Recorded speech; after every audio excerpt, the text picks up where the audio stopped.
पैशाची मागणी करतात. पण मला तर वाटतं की तुमची जर शेतीच गेली, तुमचं जगण्याचं साधन गेलं, तर किती काळ तुमचा पैसा टिकेल? कुठल्या लग्नात जाईल की घर बांधण्यात जाईल की कशात कर्ज चुकवण्यात जाईल, कोण जाणे? तुम्हीच जाणता. आणि म्हणून आज तुम्ही खरोखर तुमच्या हातामध्ये जे आहे आणि ज्याच्या आधारावर तुम्ही इतके वर्ष दशकानुदश जगत आलाय, त्याचे तुम्ही अधिकारी आहात. गावातल्या जल जंगल जमिनीचे हे समजून तुम्हाला तुमची काय अपेक्षा आहे ती मागणी करायला हवी. नर्मदा आंदोलनाचं कौतुक खूप झालं, पण 38 वर्ष लढावं लागलं. आणि एक व्यक्ती कोणी असे लढू शकते का? एकटे गुणवंत पाटील येऊन इथे धरण्यावर बसले तर काय पोलीस सुद्धा त्यांना बघायला येतील का? पोलीस आले म्हणजे तुमची ताकद त्यांना कळली. आपण सुरक्षित नाही होत, आपण सुरक्षित आहोत. आपल्या हातात काहीही हत्यार घेण्याची गरज नाही. अरे जेल है कितनी लंबी चौड़ी देख लिया है, देखे. तेव्हा आपली जी ताकद आहे ती एकजुटीची आहे. जाती धर्माच्या पार तुम्ही आहात ना, की तुम्ही जातीवादी नाही ना? जाती धर्माच्या पार माणुसकी मानणारे कोण कोण आहेत त्यांनी हात वरती करा. वाह, हम सब एक है. फार सुंदर, फार सुंदर. तेव्हा आता लक्षात ठेवा की केवळ सत्यनारायणाच्या पूजेलाच आपल्या पत्नीला घेऊन नाही जायचं बरं का. ही सुद्धा एक प्रकारची पूजा आहे. कसली पूजा आहे? जल जंगल जमीन नदी या निसर्गाची पूजा आहे. आदिवासींचा तर तो देवासारखा धरती आबा होता बिरसा मुंडा. त्यांनी सांगितलं की टिकवून धरा. आज हे जर हिरवी व्हेंटिलेटर्स आहेत ना झाडं, ही जर टिकली नाहीत तर कोरोनामुळे जितके लोक गेले त्याच्या 100 पटींनी लोक जास्त जातील. तेव्हा तुम्ही जे टिकवून धरलेलं आहे ते सर्वांच्या जगण्याचा आधार आहे. आता प्रश्न असा येतो की विकासाच्या नावाने जेव्हा एखादा प्रकल्प येतो, अचानक तुम्हाला कळतं की अरे ही आपली माता नदी माता लेंडी म्हणजे काय अगदी उंदराची लेंडी आहे का? छोटीशी आहे हो. नर्मदेला पाहून आलात आणि लेंडी नदी बघितली ना रस्त्यावरती, अरे ही नदी आहे का नाला आहे असं वाटेल. पण त्या लेंडी नदीचं तुमचं जे नातं आहे ते तोडणार एक धरण बांधण्याचा जो निर्णय झालेला आहे, त्या निर्णयाबद्दल सर्व माहिती घेण्याचा तुम्हाला अधिकार आहे. जो तिडके भाऊंना आहे, जो तहसीलदारांना आहे, जो कलेक्टरना आहे, तो तुम्हाला सुद्धा आहे. आणि म्हणून आज जी चर्चा झाली त्याच्या आधी मोरे भाऊंनी, बालाजी भाऊंनी, डॉक्टर काब्दीजींनी जे जे मला पाठवलं ते सगळं तर घेऊन आलेलोच होतो आम्ही.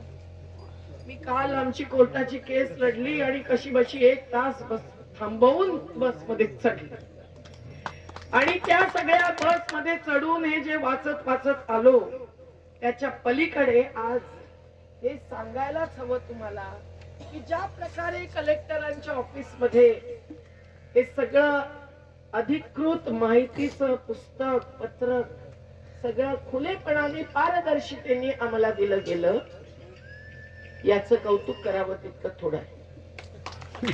आणि हे सगळं वाचताना अर्थात पूर्ण दुनियेच्या धरणाचा अभ्यास करणारे आम्ही आयुक्त होतो 12, विश्व बांध आयोगाचे सदस्य होते, तिथे धरण बांधणारे धरणांना पैसे देणारे विश्व बँक वाले सगळे होते, आंदोलनातर्फे मी होते. पण आम्ही दुनियेतल्या धरणांचा अभ्यास करून जो रिपोर्ट काढलेला आहे त्या रिपोर्टचा निष्कर्ष शेवटी असा आला, मोठी मोठी धरणं बांधणारे चीनचे 3 गॉर्जियस असो की पाकिस्तानचं तरबेला आणि मंगला असो, निष्कर्ष एक मताने असा आला की मोठ्या नद्यांवर मोठी धरणं सामाजिक आणि पर्यावरणीय नुकसान करतात, खूप काही परिणाम घडवतात, ज्याचा अभ्यास प्रकल्पाला मंजुरी देताना होत नाही आणि मग जे भोगतात. त्यामुळे आज अमेरिकेने 1951 धरणं तोडून नद्या खुल्या केल्या. युरोप खंडातल्या देशांनी मिळून 4000हून जास्त धरणं तोडून खुल्या केल्या. तुम्ही म्हणाल म्हणजे ताई तुम्ही धरण तोडायलाच आलात की काय? पण आपण सगळ्या दुनियेतलं समजून घेणं आवश्यक असतं. दुनियेचं तापमान वाढलंय, त्यामुळे नद्यातलं पाणी बाष्पीभवन होऊन उडून जातंय. हिमालयचा बर्फ पिघळून खाली येतोय. हिमालयाच्या काठी उत्तराखंडच्या राज्यामध्ये पहाड धसतायत. जाऊन आले मी आता जोशी म्हटला. राहणं शक्य नाहीये तुमच्यासारख्या महिलांना. रडत रडत सगळ्या शेकडो महिला धरण धरून बसलेल्या आहेत, कारण जंगल तोडलं आणि पहाड धसायला लागलेला आहे आणि तापमानामुळे बर्फ वितळायला लागलेला आहे. जे काही होतंय आजूबाजूला ते पाहिल्याशिवाय आपण विकास म्हणजे काय हे समजू शकत नाही, त्याच्याबद्दल निर्णय घेऊ शकत. आणि मग आम्ही पण काही बोललो तर हे विकास विरोधी, हे राष्ट्र विरोधी, हे गुजरात विरोधी, हे अर्बन नक्षलवादी, अशा सगळ्या उपमा दिल्या जातात. पण मी तुम्हाला सांगते की सत्य परेशान होता है पण पराजित नाही होता है, असं जे म्हणतात. त्यामुळे आपल्याला सुखच होतं सगळे असं नाही. पण आज नर्मदेमध्ये जे झालेलं आहे 38 वर्षाच्या संघर्षानंतर, ते मी आज यांना सगळ्यांना सांगितलं आहे आणि कलेक्टरांना द्यायचं राहिलं, म्हणून तिडके भाऊंच्या मार्फत त्यांनाही हे पाठवतो.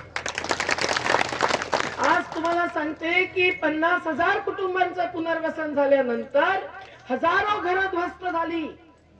या वर्षी जे पाणी चढलं त्याच्यामुळे उन्हाळ्यामध्ये नर्मदा नदी एकदम खाली जाते आणि पावसाळ्यामध्ये एकदम वरती येते.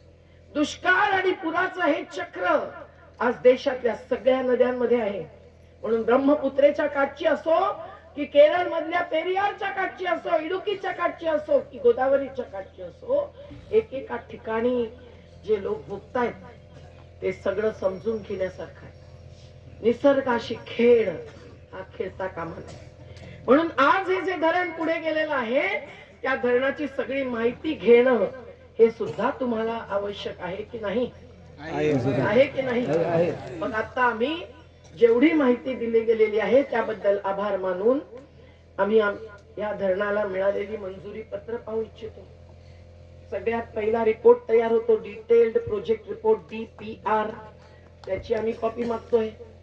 86 साली हे धरण पुढे न्यायचं ठरलं आणि मग तेलंगणा, त्यावेळेला आंध्र प्रदेश होता, त्यांच्यामध्ये करार झाला. हे सगळं असेल तर कराराची कॉपी द्या. आम्ही म्हटलं की कॉपी आम्ही घेऊन आलो. आज या कॉपीचा सुद्धा अभ्यास चालू आहे. पण याच्या पुढे जाऊन आम्ही यांना प्रश्न विचारलेले आहेत, त्या सगळ्याची पूर्ण अजून उत्तरं सर्व सहमतीची अशी झालेली नाही. ते तितके भाऊ तुम्ही पण एक्झिक्युटिव्ह इंजिनियर असून जाण. काय प्रश्न आहेत?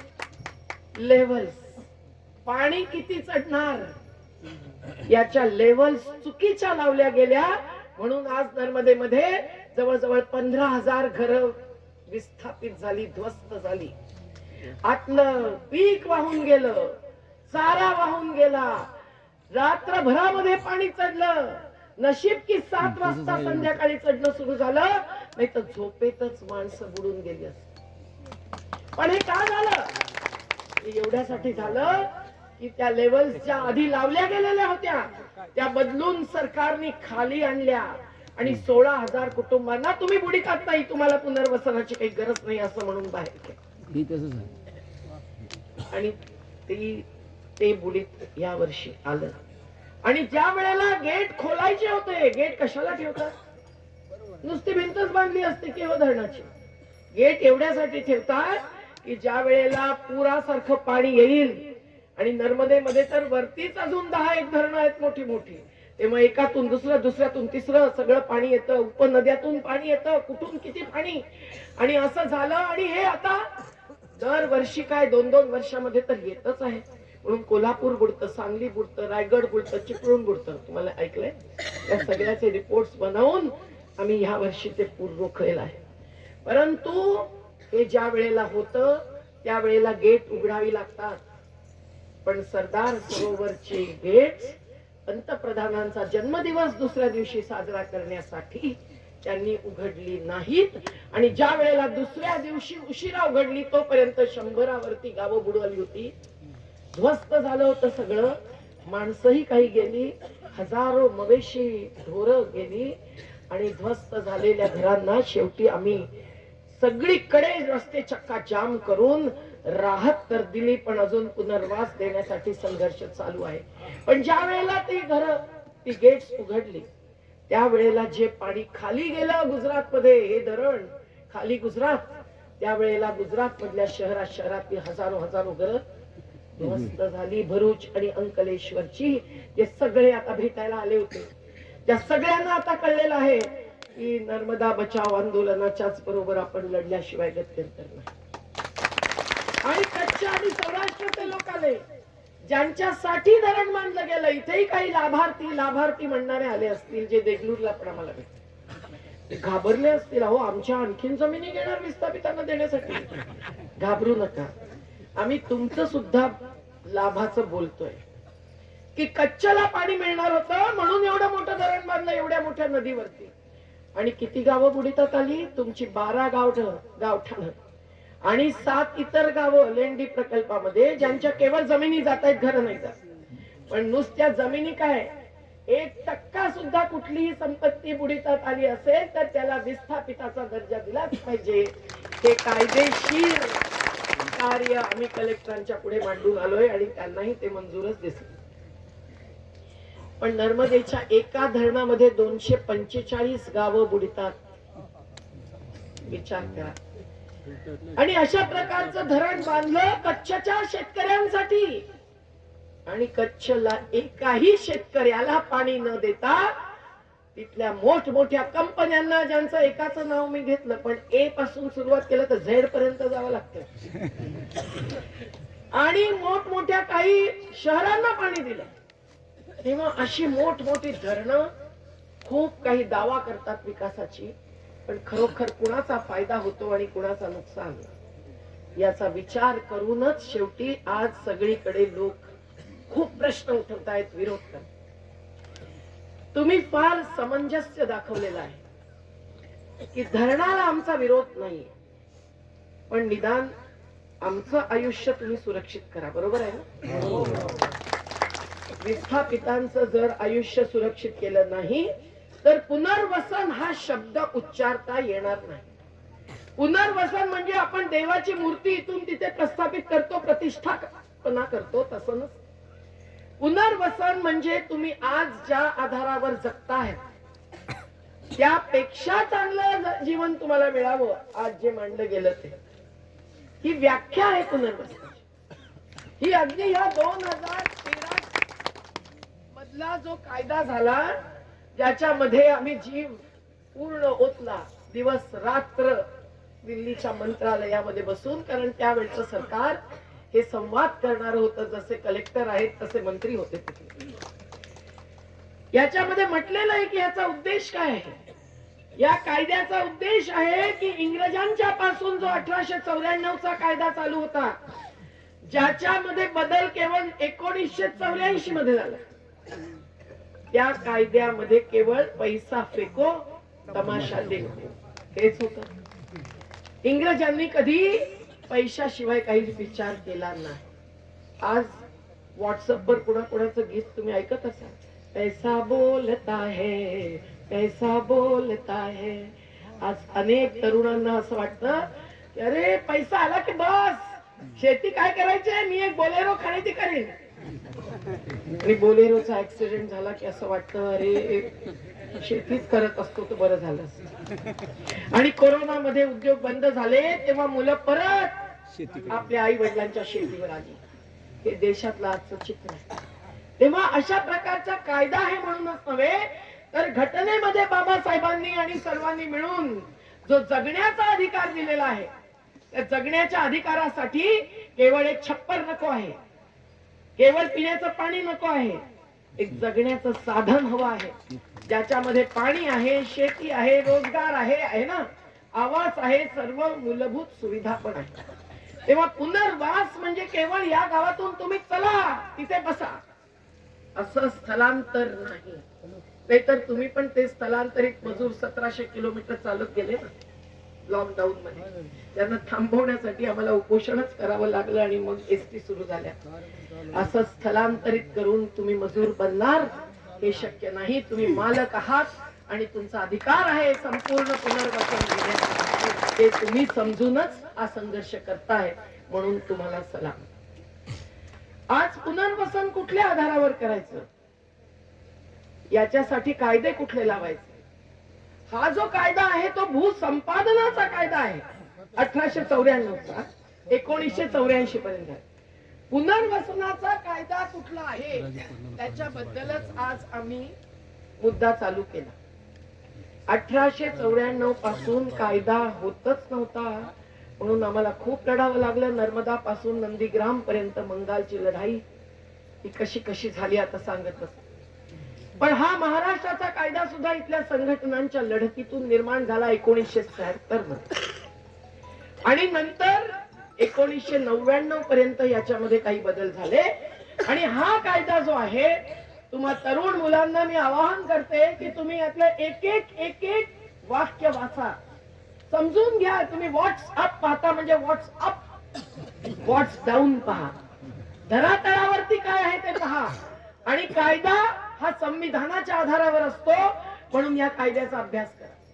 म्हणजे तुमच्या लक्षात येईल की ज्याची शेती हिसकावून घेतली जाते, संपादित केली जाते, या संपादित शेतकऱ्याला सुद्धा किमान किती जमीन मिळाली पाहिजे हे याच्यामध्ये लिहिलेलं आहे.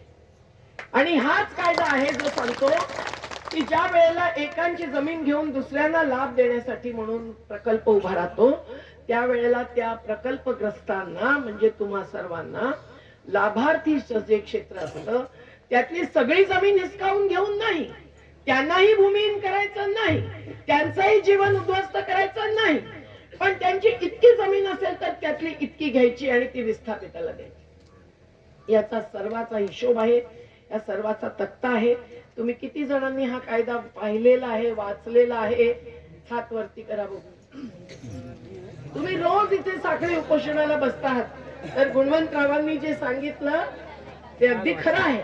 ज्या वेळेला आपण धरणावर बसतो, आमची सुद्धा अशी वर्षानुवर्ष धरणं चाललेली आहेत, त्यावेळेला ही एक संधी असते अभ्यास करण्याची, ही एक संधी असते आपला सगळा रेकॉर्ड तयार करण्याची, ज्याच्यासाठी आजच रात्रीपर्यंत आम्ही फॉर्म बनवणार आहोत. आणि प्रत्येक कुटुंबाचं सर्वेक्षण जे कदाचित त्यांच्याकडे असेल, कदाचित नसेल, कदाचित त्यांनी केलं असेल ते तुम्हाला मंजूर नसेल. विवाद विवाद विवाद फक्त मोर्चामध्ये करणं हे चालणार नाही. आपल्याला दोन्ही बाजूची कागदपत्र समोर ठेवून खरं काय आणि खोटं काय हे तुम्हाला करावं लागेल, दाखवून द्यावं लागेल. आहे मंजूर सगळ्यांना? मग एक विधवा बाई असो जी एकटी राहते आपल्या 2 मुलांबरोबर, ती पण कुटुंब प्रमुख होते, तिचा तेवढाच हक्क आहे जेवढा एखाद्या भावाचा शेतमालक म्हणून हक्क आहे. आणि शेतमालक बिल्डिंग बांधणारे बिल्डर्सच बांधतात का हो बिल्डिंग? आमचे निर्माण मजदूर बांधतात ना, कष्टकरी बांधतात ना, त्यांना कोणी बिल्डर म्हणत नाही. तू मजबूर, तू मजबूर नाही. मजदूरांवरती एक गीत आहे, मैं मजदूर मुझे देवों की बस्ती से क्या, अगणित बार धरा पर मैंने स्वर्ग बनाए. मजदूर स्वर्ग बनवतात, मोठमोठ्या उंच इमारती, हायवे, फ्लायओव्हर कोण बनतं? कोण काम करतं? मजदूर. ते मजबूर होता कामा नयेत, त्यांनी सुद्धा मजबूत होऊन लढाई लढली पाहिजे हे आपल्याला सुद्धा समजून घ्यावं. आणि म्हणून आपण जेव्हा हक्काचं म्हणतोय पुनर्वसनाच्या, त्यावेळेला शेवट जमीन मालिक शेतकऱ्यांचा तर हक्क आहेच, पण शेतमजुरांचा हक्क आहे, भूमिहीनांचा हक्क आहे. तुमच्या लेंडी नदीवरती मच्छीमार आहेत की नाही मला माहित नाही. आहेत? इथे आलेत कोणी? ते जाळ्यातच अडकून राहिले. आम्ही आमच्या नर्मदेवरच्या मच्छीमारांच्या 21 कोऑपरेटिव्ह सोसायट्या बनवल्या महाराष्ट्रामध्ये, 31 मध्य प्रदेशामध्ये. एकाच धरणाच्या जलाशयामध्ये या 50च्या वरती सोसायट्या आमच्या जीवन शाळेतून शिकून निघालेली अनेक मुलं चालवत आहेत. आमच्या महिला आज आली असती तर मला बोलूच दिलं नसतं, तीच बोलली असती श्यामा. आणि ह्यांचा संघ बनवून आम्ही सांगतोय की ठेकेदाराला पाय ठेवू देणार नाही. जहां जमीन डुबी हमारी, पाणी मछली कैसे तुम्हारी, ही आमची घोषणा आहे. तेव्हा एक एक घोषणा म्हणजे अर्थपूर्ण असते. आणि ह्या सगळ्या सगळ्या सगळ्या सगळ्या प्रकारच्या विविध व्यवसायांवरती जगणाऱ्यांचं पुनर्वसन हे ह्या कायद्याप्रमाणे तरी निदान झालंच पाहिजे होतं. किती झालं या कायद्याप्रमाणे आणि किती नाही झालं हे मला वाटतं तितके भाऊ सुद्धा सर्वांना अभिजित राऊतजींच्या नेतृत्वाखाली हे सगळं समजून घ्यावं लागेल, कारण एकाच प्रकल्पापुरती गोष्ट मर्यादित नाही. आणि मग तुम्हाला सांगते की ह्याच्यामध्ये जे काही झालंय, आज त्या भाऊंनी सांगितलं की 1992 मध्ये जर तुम्हाला पहिली नोटीस आली होती तर 3 वर्षामध्ये तुमचं मुआवजा लागण्याचं काम पूर्ण झालं पाहिजे होतं. निदान मुआवजा जाहीर होण्याचं, ज्याची नोटीस तुम्हाला 12व्या कलमाखाली येते, एवढा तुमचा मुआवजा धराचा, एवढा विहिरीचा, एवढा झाडांचा, एवढा घरांचा, एवढा शेतीचा लागलेला आहे, या दिवशी आणि घेऊन जा, अशी नोटीस तुम्हाला आली होती का? अशी नोटीस आली नाही. तिडके भाऊ नोंद करा बरं का. मी जे म्हणते वीर आहे त्या लोकांना कोरडवाहूचे पैसे, तुम्हाला जर तेव्हा आपण आता थोडक्यात मी एवढंच सांगते की या एका कायद्याचा आधार धरून आपल्याला पुढची चर्चा करायची हे मंजूर आहे. याच्या बरोबरच इतर अनेक गोष्टी आहेत की तुम्हाला ज्या वेळेला हे झालं आणि तुमच्या जमिनी घेतल्या, त्या जमिनी अशाच पडून राहिल्या, त्याच्यामध्ये काही वर्ष तुम्ही अडवल्यामुळे असेल असं कोणी म्हणेल, पण केवळ तेवढ्यामुळे नाही. तुम्ही धरण अडवलं ते पुनर्वसनाचं कार्य पूर्ण होण्यासाठी, ते आज पूर्ण झालंय का? खानापूर मध्ये जर 5 गावांचं पुनर्वसन आयोजित आहे तर कलेक्टर साहेब सत्यवादी बोलल्यामुळे सगळ्या अधिकाऱ्यांनी अगदी DRO देवकुळे मॅडम पर्यंत मंजूर केलं की अजून काम चालू आहे. आम्ही म्हटलं युद्ध स्तरावर काम झालं पाहिजे.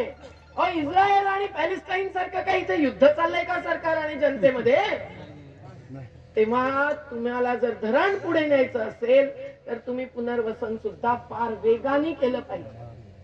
जर प्रधानमंत्रींनी इथे यायचं ठरवलं ना, एका दिवसामध्ये रस्ता बनून जाईल, हायवे. आणि समृद्ध मार्ग ज्याचं नाव घेतलं जातं त्या मार्गासाठी आम्ही उभे राहिलो होतो शेतकऱ्यांच्या बरोबर, आणि त्यांनी सुनावणी पण चुकीच्या जागी घेतली होती. कायद्याने प्रकल्पग्रस्त क्षेत्रातच घ्यायला पाहिजे, त्यांनी टाउन हॉल मध्ये लागली होती, त्याला विरोध केला, ती चुकली, आणि मग त्यांनी 3 कोटी रुपये एका एकरचं जाहीर केले. आता तुम्ही म्हणाल बापरे आम्हाला पण 3 कोटी रुपये पाहिजे. असं कुठेही होतं म्हणजे कायद्याच्या पलीकडे दान धर्म या देशात काही कमी होतोय का? कंपन्यांच्या कर्ज माफ केली जातात. 40-40 लाख कोटींची कर्ज 8-9 वर्षामध्ये माफ केलेली आहेत. कर माफ करतात आणि शेतकऱ्याचे कर्ज माफ होत नाही. संपूर्ण कर्ज एकदा माफ करा, पाटी कोरी करा आणि प्रत्येक पिकाचा योग्य भाव द्या. 1 रुपया खर्चाला निदान 1.5 रुपये द्या.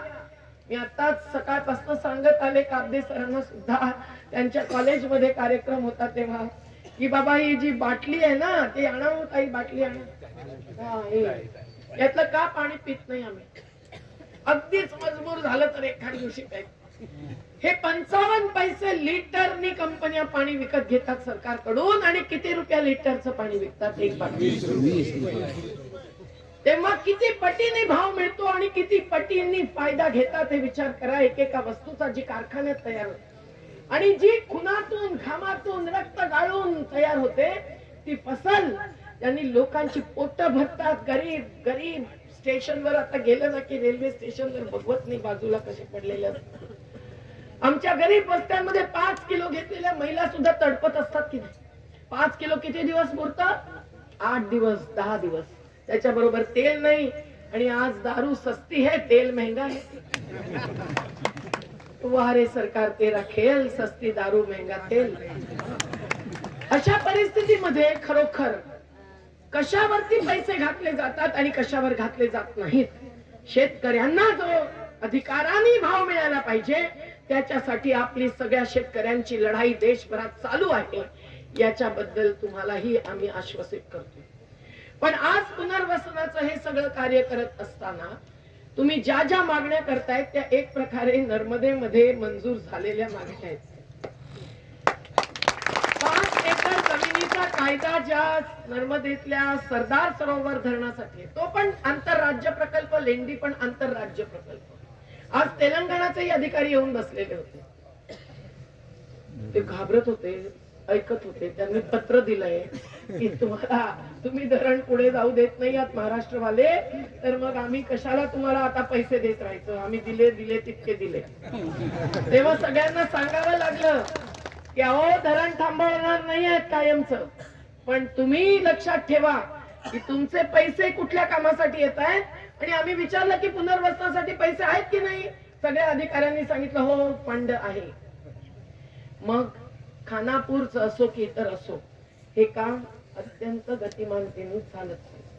पण त्याच्या पलीकडे तुम्ही जे घालवलंय, तुमचं जे हिसकावून घेतलं गेलंय, मी हिसकावून शब्द नाही, कारण स्वेच्छेने दिलंय का तुम्ही, अनिच्छेने द्यावं लागलेलं आहे.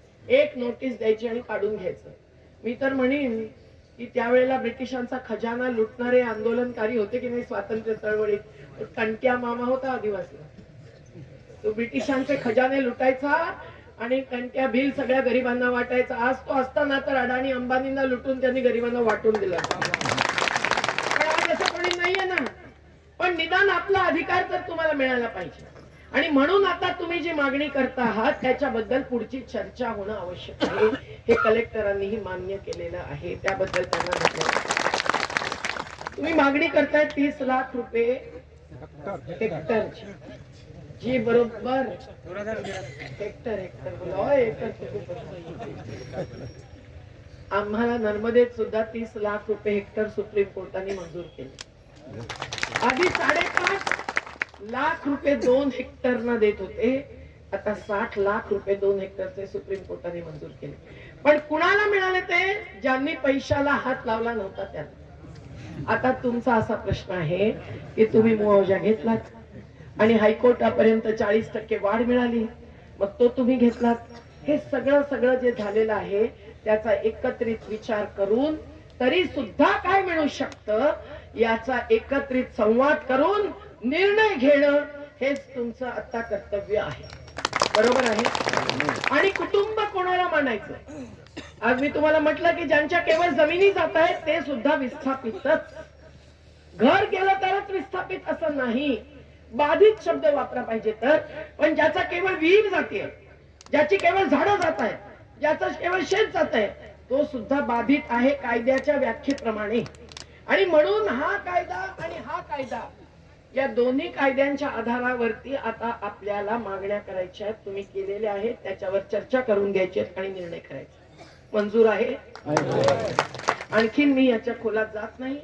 पण या कायद्यात सुद्धा ज्याची जमीन हिसकावून घेणार, भूसंपादित होणार, त्याच्यासाठी किमान जमीन द्यायचं प्रावधान आहे. आणि या कायद्यात सुद्धा जर दलित असेल, आदिवासी असेल तर 2.5 एकर आणि इतर सर्वांना सिंचाई प्रकल्पामध्ये किमान 1 एकर द्यायलाच हवी असं प्रावधान आहे. आणि मुआवजा द्यायचा असेल तर चालू जो मुआवजा आहे त्याच्या 4 पटींनी द्यायला पाहिजे. म्हणून कालव्यांसाठी ज्या जमिनी घेतल्या जात आहेत तिथे अनेकांना 4 पटींनी मुआवजा मिळालेला आहे, तर तो ह्या कायद्याप्रमाणे मिळाला. पण हा कायदा तेव्हाच लागू होणार जेव्हा तुमचा मुआवजा डिसेंबर 2013 पर्यंत जाहीर झाला नसेल, ज्याला आपण मूल्यांकन पत्रक किंवा अवॉर्ड म्हणतो, ते झालं नसेल, त्याच्या नंतरची प्रक्रिया झाली असेल तर तुम्हाला हा कायदा लागू होते. आणि आधीच्या कायद्याखाली झालं असेल तर तुमचं सगळं आता संपलं असं ते म्हणणार. ते संपू देणार नाही असं तुम्ही म्हणणार. कारण जर 37 वर्ष तुमचं गावाच्या विकासाचं कार्य रोखलं गेलेलं आहे तर त्याचं जे तुम्ही भोगता आहात ते सुद्धा चुकीचं आहे. बरोबर? ते कार्य आमचं सुद्धा बंद केलं होतं नर्मदेच्या खोऱ्यात. आम्ही म्हटलं नाही, विकास कार्य रोखू देणार नाही. आम्ही इथे राहिलेलो आहोत, अजून आता जिवंत आहोत, तोपर्यंत जे जे काही सरकारी योजना आहेत त्या सगळ्या इथे चालू राहायला पाहिजे. मंजूर आहे ना? जेव्हा होईल पुनर्वसन त्यावेळेला गोष्ट वेगळी आहे, तेव्हा ते सुद्धा मागणी करायलाच पाहिजे. आणि आज तुम्ही म्हणून जे काही भोगता आहात त्यामुळे तुम्हाला जे अधिक मागण्याची इच्छा आहे ती मागण्याचा तुम्हाला अधिकार आहे. अविवाहित असो की विवाहित असो, सज्ञान मुलाला अधिकार, स्वतंत्र कुटुंब मानून हे नर्मदेच्या तर धोरणामध्ये आहेच. तुम्हाला इथे विवाहिताला पहिलं त्यांनी प्राधान्य दिलेलं आहे, कारण ते संपूर्ण कुटुंब वेगळं होतं, त्याला कुटुंब म्हणून अधिकार आहे. आमच्या कायद्यामध्ये ते आहे, इथल्या कायद्यामध्ये ते नाहीये.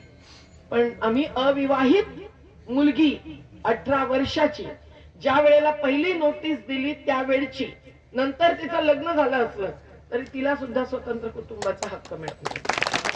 एक एक गोष्ट आपल्याला पुढे चर्चेला घ्यायची आहे, एवढंच मी तुम्हाला थोडक्यात सांगते. आणि ह्या दोन कायद्यांचा आधार तर घ्यायचाच आहे, पण सगळ्यात मोठा आधार आहे घटनेचा, घटनेने दिलेल्या जगण्याच्या अधिकाराचा. आणि म्हणून मी म्हटलं की पशुपालक असो की मच्छीमार असो की भूमिहीन शेतमजूर असो, प्रत्येकाची पर्यायी व्यवस्था करणं हे कायद्याचंच नव्हे तर सरकारचं काम आहे. संविधानाच्या आधारे जे सरकार शासन करतं, आणि म्हणून ही लढाई पुढे जावी लागेल. आणि त्यासाठी तुमची एकजुटता फार महत्वाची आहे. तुमचं हे सतत चाललेलं साखळी उपोषण सुद्धा महत्वाचं आहे. और लोखंडी साखळी बांधून देते तेव्हा ती सतत तोडू शकतं का कोणी? नाही. तेव्हा हातात हात ही सुद्धा लोखंडी साखळीची ताकद असते, आणि ती तुम्ही आज दाखवून देता. आणि हे करत असताना तुम्हाला संवाद तोडायचा नाहीये. म्हणून आज आमची चर्चा होऊन हा निर्णय झालेला आहे की लवकरात लवकर मंत्रालयामध्ये संबंधित मंत्री आणि अधिकाऱ्यांच्या बरोबर चर्चा घडवून आणणार, आणि कलेक्टरांनी आश्वासन दिलेलं आहे आणि आम्ही त्याची वाट पाहतो. तेव्हा तोपर्यंत तुम्हाला दिवस रात्र काम करावं लागणार, प्रत्येक कुटुंबाचं सर्वेक्षण करावं लागणार, सगळे आपले तक्ते तयार व्हावे लागणार. कोण कोण मुलं आहेत जे कॉम्प्युटर वगैरे चालवतात? जरा हात वरती करा. तरुण मुलं, तुम्ही पण चालवता? वा, टोपी घातली तर म्हातार पण वाटत. कोण कोण आहे जरा नीट हाताला हिमतील. अरे मग मला पण काम देतील, मग मी फोटो करणार, असं नको वाटायला. अशी एक तुकडी बनवा. आम्ही कलेक्टरांना हे सुचवलेलं आहे की तुम्ही गावोगाव समिती बनवल्यात. किती गावांमध्ये समित्या झाल्या, बनवून झाल्या का? तुम्ही ते लवकर काम करा. ती कामगिरी चुकीची केलेली नाही कलेक्टरांनी, तुम्हाला करावं लागेल. पण तुमच्या समितीमध्ये बायकांना तुम्ही म्हणाल तू येऊन काय करणार आहे, तुला काय कळतं, तू सांगते, तू चुलीतच जळत राहा, असं नाही. बायकांना घ्यायला पाहिजे, वेगवेगळ्या कॅटेगरीतल्या घ्यायला पाहिजे. कोणी काही भंगार दुकान चालवणारे असतील, कोणी दुकानदार, कोणी मच्छीमार, कोणी पशुपालक, कोणी मजूर, सगळ्यांचं प्रतिनिधित्व झालं पाहिजे. आहे मंजूर सगळ्यांना? तर तुम्ही गावाची समिती तर 2 दिवसात बनवा. आणि कलेक्टरांना नाही, आम्ही सुचवलंय की गुणवत पाटील साहेब आणि त्यांच्या सहकाऱ्यांच्या बरोबर चर्चा करून, काब्दे साहेब आणि मराठवाडा जनता विकास परिषदेबरोबर चर्चा करून त्यांनी एक 21 लोकांची सुद्धा कमिटी बनवावी, ज्याच्यामध्ये सगळ्या प्रकारचं प्रतिनिधित्व असेल आणि अधिकारी सुद्धा असतील. आणि ह्या समितीने संपूर्ण पुनर्वसनाची योजना आखावी, त्याच्यासाठी कायदे घ्यावे, त्याच्यासाठी सगळे कागद घेऊन बसावं. आणि मला तर वाटतं की मंत्रालयामध्ये केव्हाही चर्चा करायची असते तर आम्ही सुद्धा दिवस रात्र काम करून तयारी करून जातो. तेव्हा तुम्ही सुद्धा अशा प्रकारे सुंदर कार्य करून तिथे हजर राहाल तर आपण ती चर्चा निश्चितपणे पुढे आपलं कार्य जाईल. इतकी तरी घेऊ. जादू काही होईल असं काही मी सांगू शकत नाही. मंजूर आहे सगळ्यांना? मला वाटतं की हे तुम्हाला करावंच लागेल. आणि जिथे लाभ राहणार आहे, कायद्याने पाणी पोचणार आहे, तिथे सुद्धा तुम्ही लक्षात घ्या की अनेक समस्या निर्माण होतात. ते मी बोलत राहिले तर मग विश्व बांध आयोगाचा आमचा रिपोर्ट एवढा जाडा पटून करावा लागेल. पण तिथे जर निकासाची व्यवस्था नीट नसेल तर जल जमाव होतो. कालव्याचं नीट लाईनिंग झालं नाही तर पाणी झिरपत झिरपत बाजूची शेतं नसून जातात. जर पाणी आलं कधी आणि कधी नाही आलं तर पीक घातलं ज्याला पाणी पाहिजे, ऊसाचं की कापसाचं, आणि पाणी आलंच नाही तर ते पीक कोरडं पडून जातं.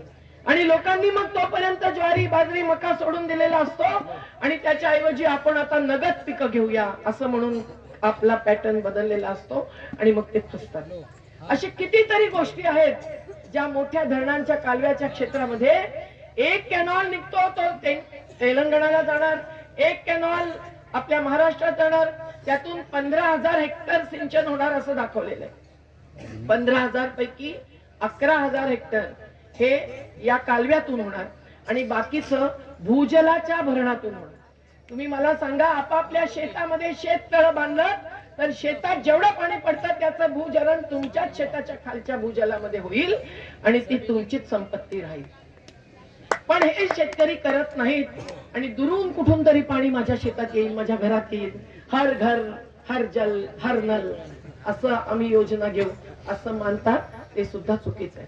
तेव्हा ग्राम पंचायतीने आपला विकास कसा करायचा, जल नियोजन कसं करायचं हे पण शिकायला पाहिजे. पण आता याच्या पुरतं तुम्हाला एवढंच सांगते की अशा प्रकारे सर्व पुनर्वसनाची योजना बनवायची आणि मग मंत्रालयामध्ये मी तर म्हणेन की अधिकारी आणि आपण मिळून सर्व सहमतीने प्लॅन ठेवू शकतो आणि मराठवाडा जनता विकास परिषदेतर्फे आले शकतात, हो की नाही, आणि आपण तिथे मग त्या चर्चेतून न्याय मिळवू शकतो. तेव्हा एक लक्षात ठेवा माझ्या भावांनो, आता आम्हाला थांबायलाच पाहिजे, पण आपण अशा प्रकारे व्यवस्थित संघर्ष आणि संवाद. हा, कुठल्या गावाचं 10 किलोमीटरवर झालंय, पण त्यांची जर इथेच जमीन सुटलेली असेल तर 8 किलोमीटरच्या आतमध्येच व्हायला पाहिजे अशी तरी निदान आहे. पण जवळ जर जमीन असेल तर तिला प्राधान्य द्यायला पाहिजे. हे सगळं पुनर्वसनाच्या नियोजनाचं काम आहे, ज्याच्यात ग्रामसभेचा सहभाग पाहिजे आणि तुमचा सर्वांचा सहभाग पाहिजे. तरच कलेक्टर आणि अधिकारी सुद्धा योग्य प्लॅन बनवतील, त्याचं बजेट बनवतील आणि ज्या वेळेला मंत्रालयामध्ये चर्चा होईल तेव्हा काहीतरी ठोस आपल्याला आपण मिळवू शकू असं मला वाटतं. मला एवढंच वाटतं की तुम्ही म्हणून लढेंगे जितेंगे आपण जो नारा देतो, जी घोषणा देते, तो संकल्प आपल्या दिल और दिमाग में ठुस ठुस के भर लो आणि ठरवा कि तुम्ही भीख नहीं मांगते, हम हमारा हक मांगते नहीं किसी से भीख मांगते. हम हमारा हक मानते नहीं किसी से भीख मांगते. हम हमारा हक मानते नहीं किसी से भीख मांगते. तो लढेंगे जितेंगे. जितेंगे की हारेंगे? जितेंगे. जे वाटेल ते खरं बोला. हाँ, लढेंगे जितेंगे. लढे हैं जीते हैं, लढ रहे हैं जीत रहे, लढ रहे हैं जीत रहे. जिंदाबाद साथीनो. तुम्ही असं मानू नका की मी केवळ इथे आले आणि 70 वर्षाची बाई वगैरे जे काय तर मला घाबरायला होतं, पण म्हणून सगळं जादू होणार असं मुळीच नसतं. खूप नेटाने लढावं लागतं, सामूहिक नेतृत्वाखाली लढावं लागतं. पण आपण जे बोलू आणि जे मागू ते खरं असेल असा हिंमतीने आवाज उठवावा लागतो. सगळ्यांनी एक अनुशासन जे दाखवाल तेच अनुशासन. जिंदाबाद जिंदाबाद. शेतकरी कष्टकरी एकजुटीचा, शेतकरी कष्टकरी एकजुटीचा.